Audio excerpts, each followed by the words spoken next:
क्या हम हमेशा गरीब ही रहेंगे? सच जो हर मिडिल क्लास को जानना चाहिए। एक सवाल पूछता हूँ, आपने स्कूल में मैथ्स पढ़ा, साइंस पढ़ी, हिस्ट्री पढ़ी, ज्योग्राफी पढ़ी, कॉलेज की डिग्रियां ली, लेकिन क्या किसी ने कभी आपको सिखाया पैसा कैसे काम करता है या पैसे को अपने लिए कैसे काम पर लगाया जाता है? शायद नहीं। और यहीं से शुरू होती है मिडिल क्लास की सबसे बड़ी प्रॉब्लम।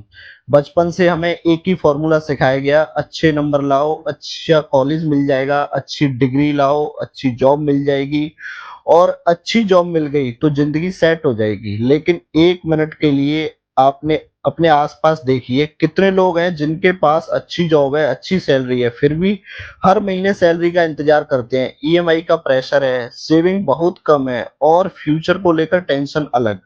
आखिर ऐसा क्यों? प्रॉब्लम इनकम की है या कहीं ना कहीं हमारी फाइनेंशियल सोच की? सच ये है, स्कूल ने हमें जॉब लेना सिखाया लेकिन मनी को मैनेज करना नहीं। कभी नहीं बताया इमरजेंसी फंड क्या होता है, इन्फ्लेशन हमारे पैसे की वैल्यू को कैसे कम करता है, और कंपाउंडिंग एक छोटी सी इन्वेस्टमेंट को सालों बाद कितना बड़ा बना सकती है। इसलिए बहुत लोग अच्छा पैसा कमाते हैं लेकिन वेल्थ नहीं बना पाते। और अब एक और सच, हम बचपन से सुनते आए हैं, मेहनत करोगे तो सफल हो जाओगे। ये बात बिल्कुल सही है, लेकिन एक चीज अधूरी है, सिर्फ मेहनत फाइनेंशियल फ्रीडम की गारंटी नहीं होती। अगर ऐसा होता तो सबसे अमीर लोग रोज 12-14 घंटे काम करने वाले होते। असली डिफरेंस मेहनत का नहीं, मनी डिसीजन का होता है। एक सिंपल एग्जांपल देखिए, दो दोस्त हैं, अमन और करण, दोनों की सैलरी 80,000 पर मंथ है। अमन सैलरी आते ही शॉपिंग, नया फोन, वीकेंड ट्रिप, और जो बच गया वो सेविंग। करण सैलरी आते ही सबसे पहले इन्वेस्टमेंट करता है, बाकी पैसे से अपनी लाइफ एंजॉय करता है। पहले 2-3 साल दोनों की लाइफ बिल्कुल एक जैसी दिखेगी, लेकिन 10 साल बाद एक के पास ईएमआई ज्यादा होगी और दूसरे के पास असेट्स ज्यादा होंगे। यानी यही इनकम और वेल्थ का डिफरेंस है। इसलिए वॉरेन बफेट की एक बात हर इंसान को याद रखनी चाहिए, the more you learn the more you earn. लेकिन यहाँ लर्न का मतलब सिर्फ डिग्री नहीं, मनी को समझना है, फाइनेंशियल डिसीजन को समझना है, और सबसे जरूरी अपने पैसे को अपने लिए काम करना सीखना है। पैसा तुम्हारे लिए, आपके लिए कैसे काम करेगा वो सीखना है आपको। मैं आपसे एक सवाल पूछना चाहता हूं, अगर कल से आपकी सैलरी आनी बंद हो जाए तो आप कितने महीने बिना टेंशन के अपना घर चला सकते हैं? 1 महीना, 3 महीना, या सिर्फ अगली सैलरी डे तक?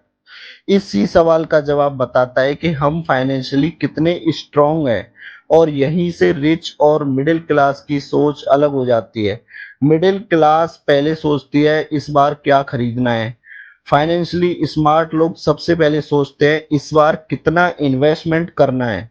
बस ये एक डिसीजन समय के साथ दो अलग जिंदगियां बना देता है।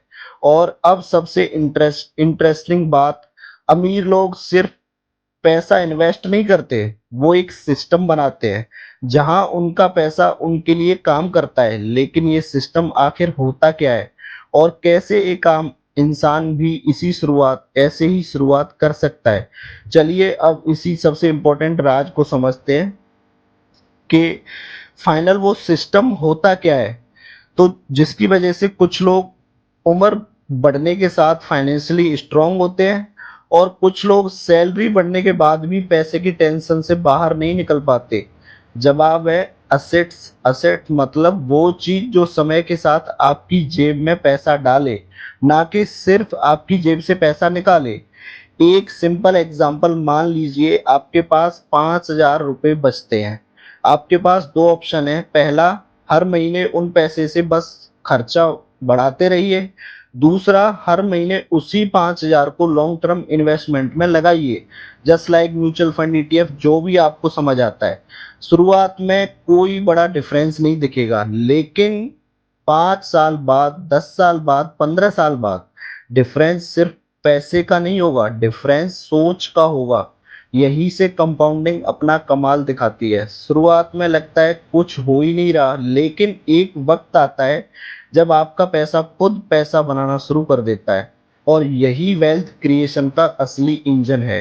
इसलिए इंडिया के बिग बुल राकेश झुनझुनवाला ने अपनी जर्नी करोड़ों से नहीं, एक छोटी शुरुआत से की थी। उनकी सबसे बड़ी ताकत सिर्फ स्टॉक मार्केट नहीं थी, उनकी सबसे बड़ी ताकत थी पेशेंस, सही बिजनेस को समझना और उसे वक्त देना। यही काम कंपाउंडिंग करती है। और ये सिर्फ करोड़पति बनने वालों के लिए नहीं है, हर उस इंसान के लिए है जो डिसिप्लिन के साथ लॉन्ग टर्म सोचता है। अब एक बात जो शायद इस पूरी वीडियो की सबसे इंपॉर्टेंट लाइन है, इनकम आपको सैलरी देती है, असेट्स आपको फ्रीडम देते हैं। इसलिए आज से अपनी सैलरी को सिर्फ खर्च करने का जरिया मत समझिए, उसे फ्यूचर बनाने का टूल समझिए। और अगर आप फाइनेंशियली स्ट्रांग बनना चाहते हैं तो आज से बस ये 5 आदतें शुरू कीजिए। पहली आदत, हर महीने खुद की फाइनेंशियल एजुकेशन में थोड़ा वक्त दीजिए। दूसरी आदत, सैलरी आते ही पहले इन्वेस्टमेंट कीजिए, बाद में एक्सपेंस। तीसरी आदत क्या है, इमरजेंसी फंड जरूर बनाइए। चौथी आदत क्या है, शॉर्ट टर्म नॉइज को इग्नोर करो कि क्या स्टॉप है, टेलीग्राम क्या नॉइज आ रही है, क्या हो गया, लड़ाई लग गई, ये सब नॉइज है, इनको इग्नोर करना है, लॉन्ग टर्म सोचना है। और पांचवी आदत है, परफेक्ट टाइम का इंतजार मत कीजिए, क्योंकि इन्वेस्टमेंट का सबसे अच्छा टाइम कल नहीं आज होता है। किसी को नहीं पता है कि कब कल मार्केट ऊपर रहेगा नीचे रहेगा, किसी को नहीं पता है। तो इसलिए कोई परफेक्ट टाइम नहीं है। अगर आपको इन्वेस्टमेंट स्टार्ट करना है, आप आज से स्टार्ट करो। अब मैं आपसे एक आखिरी सवाल पूछना चाहता हूं, अगर आज से 5 साल बाद आप ये वीडियो दोबारा देखें तो क्या आप वही होंगे जहां आज हैं, या अपने आज से ही अपनी फाइनेंशियल जर्नी बदल दी होगी? तो डिसीजन सिर्फ आपका है। अगर आज की वीडियो ने आपकी सोच में थोड़ा सा भी बदलाव किया है तो कमेंट में सिर्फ एक शब्द लिखिए, शुरुआत। मैं देखना चाहता हूं कितने लोग आज से अपनी फाइनेंशियल जर्नी को सीरियसली लेना शुरू कर रहे हैं। और अगर आप चाहते हैं कि इन्वेस्टिंग और फाइनेंशियल एजुकेशन की इसी तरह सिंपल हिंदी में बिना किसी झूठे वादे के समझते रहें, ऐसी वीडियो आपको आती रहे, तो निफ्टी एक्सपर्ट 24 को सब्सक्राइब जरूर कीजिए। वीडियो को अपने दोस्तों, अपनी फैमिली और हर उस मिडिल क्लास इंसान के साथ शेयर कीजिए जो मेहनत तो बहुत करता है लेकिन अभी तक पैसों के असली रूल्स नहीं समझ पाया। हो सकता है ये वीडियो उसकी जिंदगी का टर्निंग पॉइंट बन जाए। डिस्क्लेमर है, ये वीडियो सिर्फ एजुकेशनल पर्पस के लिए है। मैं सेबी रजिस्टर्ड फाइनेंशियल एडवाइजर नहीं हूँ। किसी भी इन्वेस्टमेंट से पहले अपनी खुद की रिसर्च जरूर करें, ये या अपने फाइनेंशियल एडवाइजर की सलाह लें। Happy investing. जय हिंद, जय भारत।